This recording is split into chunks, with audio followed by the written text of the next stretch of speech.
El Ancasti Podcast. Los seres humanos formamos parte de la economía en cada aspecto de nuestra vida.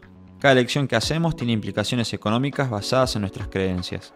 Por eso, este podcast es una invitación del licenciado Marcelo Altamirano a entender aquellos conceptos básicos del complejo universo de la economía. Entendiendo economía.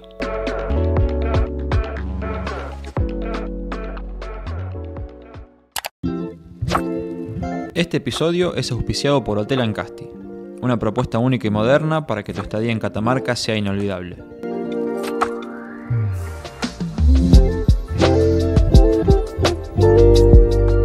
Episodio 2. Grupos de presión socioeconómicos. Muy buenos días, este es el episodio 2 del ciclo Entendiendo Economía. Mi nombre es Marcelo Gallo, del diario El Ancasti, y estoy acompañado con el licenciado Marcelo Altamirano y el director del diario El Ancasti, Diego Varela. Muy buenos días y gracias por estar aquí. Buenos días, ¿cómo le va Altamirano? Muy buenos días, ¿Todo en un orden? placer, sí, seguramente. Bueno, el tema de hoy es el de los grupos de presión. Y por allí me parecía que el disparador podría ser preguntar qué dice la teoría económica ortodoxa con el accionar de estos grupos y qué sucede efectivamente en la realidad.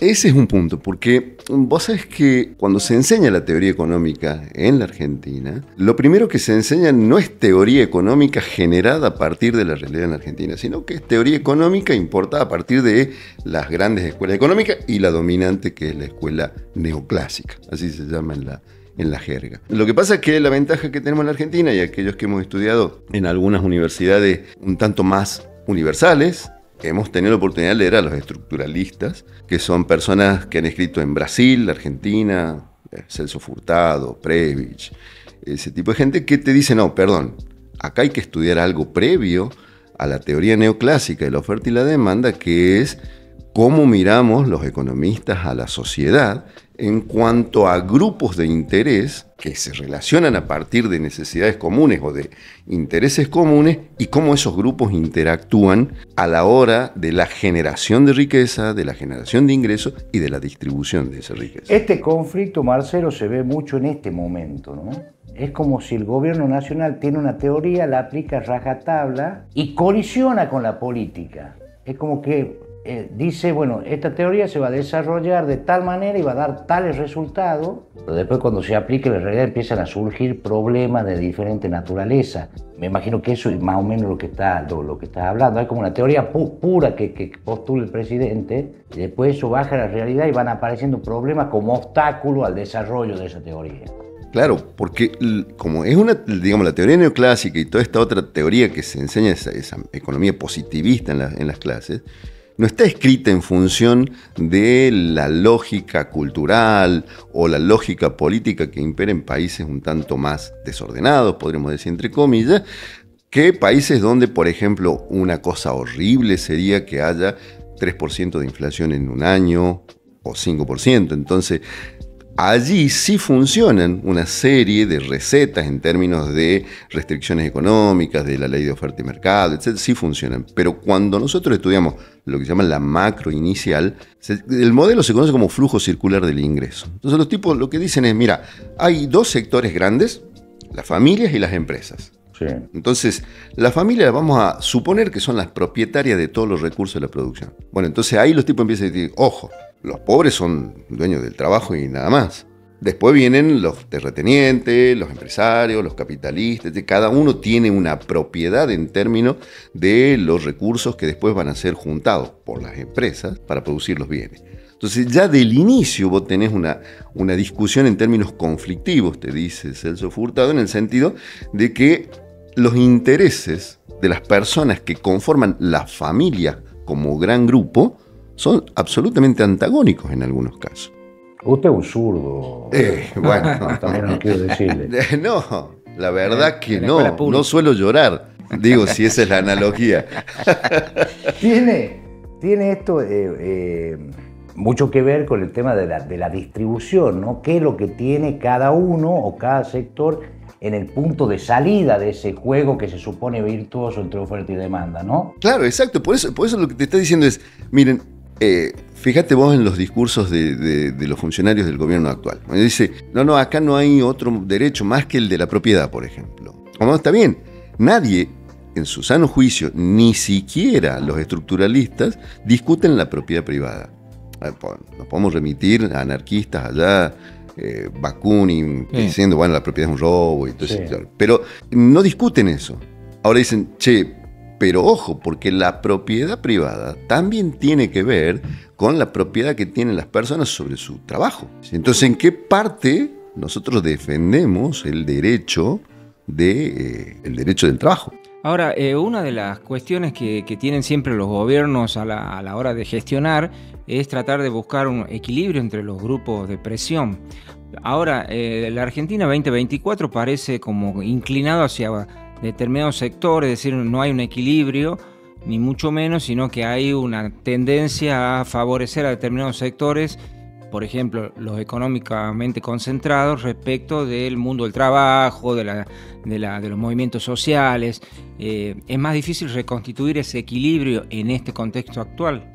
Sí, lo que pasa es que, bueno, ahí vuelve la teoría económica. Si la teoría económica tiene una suerte de teoría del equilibrio general, una vez alcanzado ese equilibrio, lo que está suponiendo la teoría neoclásica es que cada uno de los propietarios de esos recursos recibe como contraprestación o como pago, no, separa porque en ese modelo no hay dinero, simplemente lo que hay es un intercambio económico que supone lo que en teoría se llama los costos de oportunidad. Es decir, uno cuando vende trabajo, la pregunta que siempre se tiene que hacer, o lo mismo cuando vende capital, ¿qué es lo que está vendiendo? En realidad lo que está vendiendo es tiempo. Por eso los economistas dicen, no, bueno, esto se trata de costos de oportunidad. ¿Qué podría estar haciendo yo si no estuviera haciendo esto? Entonces lo que supone el equilibrio general es que en una economía eficiente, una vez que encontramos ese equilibrio, quiere decir que cada uno de los sectores está recibiendo como contraprestación el pago que le corresponde. Se hace un juicio de valor, el pago que le corresponde. Ahora, somos seres humanos. Entonces la pregunta es, ¿los capitalistas están sintiendo, capitalistas en el sentido de dueños del capital, están sintiendo que reciben el pago que les corresponde? Los trabajadores, los terratenientes, ¿están sintiendo que reciben? Bueno, generalmente en términos sociales no. O sea que acá hay una cuestión, juega mucho un tema más emocional que técnico, podría ser en el fondo de todo. Es sociológico. Ajá. Es decir, nadie es una mala persona en forma consciente. Si nadie se para frente al espejo y dice, hoy me voy a llevar puesto, no sé, 5 personas. Ese es un principio sociológico. Y el otro es que siempre existe una buena razón para las cosas que hacemos. Entonces, ¿qué dicen? No, el esfuerzo, el costo de oportunidad que yo estoy poniendo en arriesgar mi capital merece una tasa de rentabilidad del 60%. En este sentido es muy particular, ¿no?, lo que ha pasado acá. Es como que el gobierno nacional, lo que está pasando, libera todos los precios, pero solamente ponen la pata sobre un precio que es el del trabajo, digamos, que sería el salario. Y sin embargo liberó todos los precios y tuvo un conflicto concretamente con el de las prepagas, ¿no? Claro, tiene dos anclas el gobierno hoy. El ancla del salario, que si bien aumenta nominalmente, aumenta menos que la inflación, por lo tanto, liberemos todos los precios menos ese. Y el dólar. Ajá. Y el dólar también está controlado a partir de una tasa de evaluación fija, y como el ajuste baja la tasa de precios, la tasa de crecimiento de los precios, no es que baje la inflación. Es decir, ya seguramente alguien va a salir más técnicamente a decir, ojo, las presiones sobre la inflación no han terminado, ni mucho menos, porque ahora se empieza a ver el impacto de las tarifas y todo ese tipo de cosas. Te bajo la tasa de interés, que es otro de los precios de la economía en esto del equilibrio general, entonces la gente se tiene que desprender de su dinero, y ese dinero podría ir al consumo o va a los dólares financieros. Sin embargo, no son las empresas, no son las personas nomás las que venden, también las empresas venden y dólares, digamos. Entonces eso hace de que el tipo de cambio esté fijo desde ese lado. Una tasa del 2% versus una tasa del 7% de crecimiento de precio promedio por mes, lo que te da en los últimos 4 meses es una inflación en dólares de casi el 40%. ¿Cuál es el miedo entonces del gobierno nacional? De liberar todo. No, lo que pasa es que si vos liberaras todo en ese equilibrio general, la puja por la cantidad de dólares que hay, sería tan alta que te dispararía el tipo de cambio en forma insostenible, digamos. Entonces, como vos estás pisando, es decir, vos pisas el gasto público, pisas la venta de dólares a importadores dándoles un bono, pisas el salario. Entonces vos tenés pisado todo eso, lo único que dejas que se mueva son los precios de los bienes y el sistema financiero. Ahora, si vos pisas eso, el salario es uno solo. Entonces cuando vos, como distribuidor de tu salario, decís, bueno, tengo 100 pesos, los tengo que distribuir en alimentos, tarifa, educación y salud, ponele, 4 valores. Entonces te empiezan a aumentar los precios relativos de todo, pero tu salario está fijo. ¿Qué está diciendo el gobierno? Che, guarda, porque nos vamos a quedar sin la cantidad de dinero que permita que esta gente pague las tarifas que quiero, que pague los combustibles que yo quiero. Entonces, si llega a pasar eso y encima libero el cepo, lo que me va a pasar es que los exportadores, por ejemplo, van a decir, no, yo el dólar lo quiero en 1.500, 2.000 mangos. Marcelo, me gustaría indagar un poquito respecto del tema de los límites de la legalidad de los grupos de presión, en el sentido de que obviamente son grupos de interés, tienen sus propios intereses, que hacen gestiones de una u otra índole, que son legítimos respecto de quién está eventualmente en la gestión pública, pero también hay otros tipos de lobbies que van un poquito más allá, es decir, hasta dónde los grupos de presión, y sobre todo en la Argentina históricamente, no solo en el gobierno actual, cómo han actuado y si es posible legislar respecto de eso. En algunos países existe legislación respecto del accionar de los lobbies. Sí, mira, vos sé que ahí nos lleva a una discusión que a su vez, esto tienen que ver mucho ustedes los comunicadores en el sentido de cómo deconstruimos los discursos con intencionalidad. El problema del déficit fiscal, por ejemplo, está planteado a partir de que existe más gasto que impuesto, etc. Lo que nadie explica es que gran parte de ese déficit fiscal está también, digamos, de alguna manera comprometido con el accionar de los grupos de presión. Es decir, más allá de la cuestión estrictamente de las transferencias a sectores de menores ingresos, también hay transferencias a sectores de muy grandes ingresos. Es decir, si vos comparás las exenciones impositivas que tienen las grandes empresas versus el gasto público en social, y te vas a dar cuenta que ahí la pelea por el déficit fiscal en realidad no es para que no haya déficit, sino para que el que haya sea el mío. ¿Se entiende? Entonces, eso. Ahora, legislar sobre eso, de vuelta, es como el proceso de construcción de los consensos.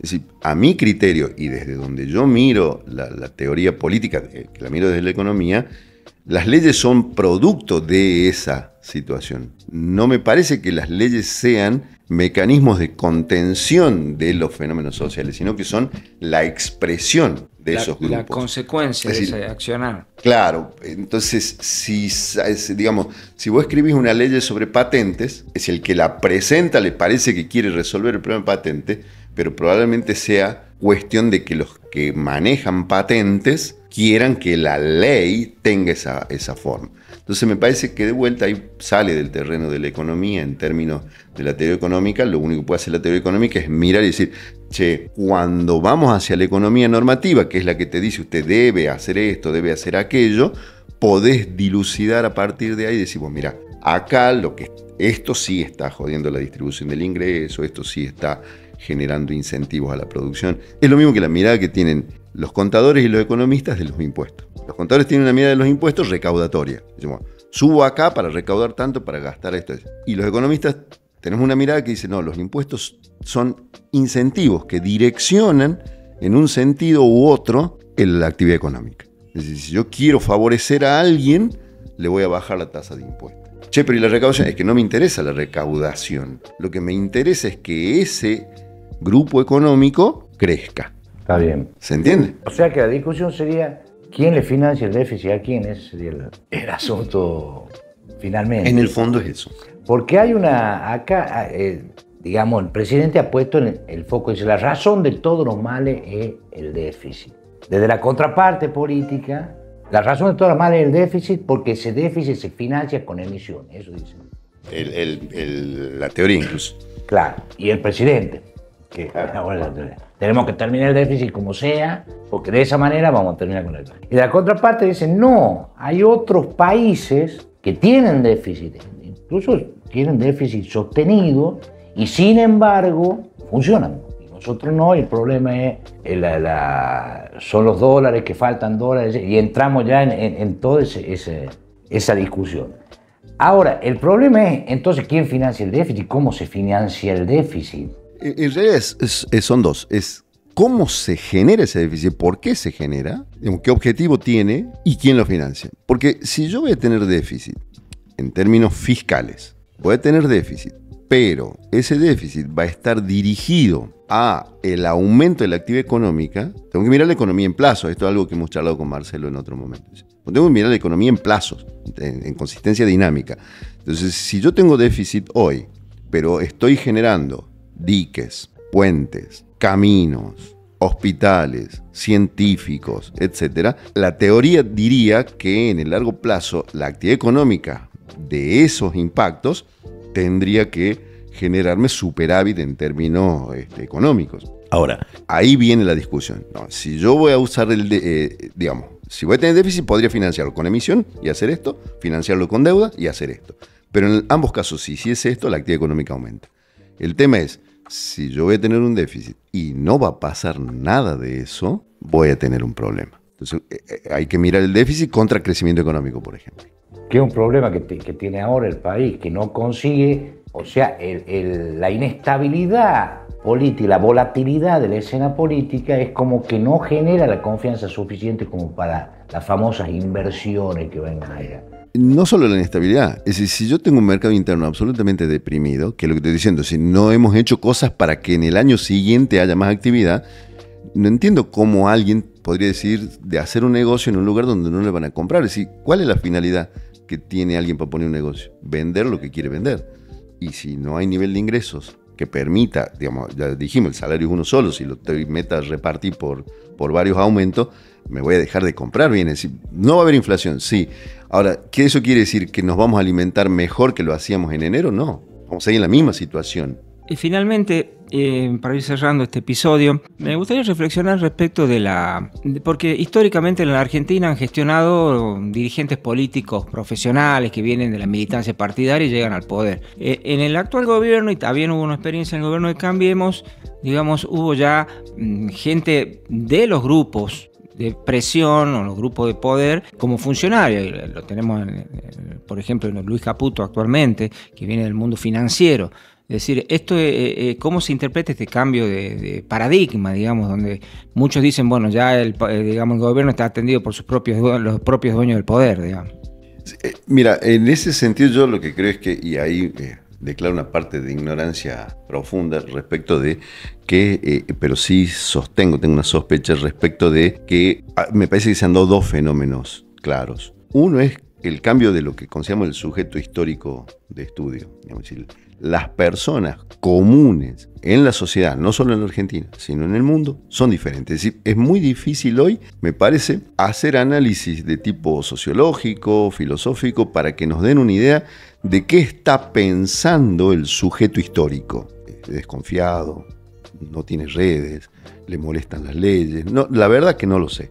Ahí hay un espacio que me parece que la teoría económica debiera, un poco lo que charlamos la vez pasada, debiera darse el trabajo de tratar de entender eso. Eso por un lado. ¿Eso qué permite? Permite ahí entonces que las relaciones, por eso el grupo que las relaciones de poder se diriman ya no en la discusión más subterránea de la distribución, sino que emerge esa discusión.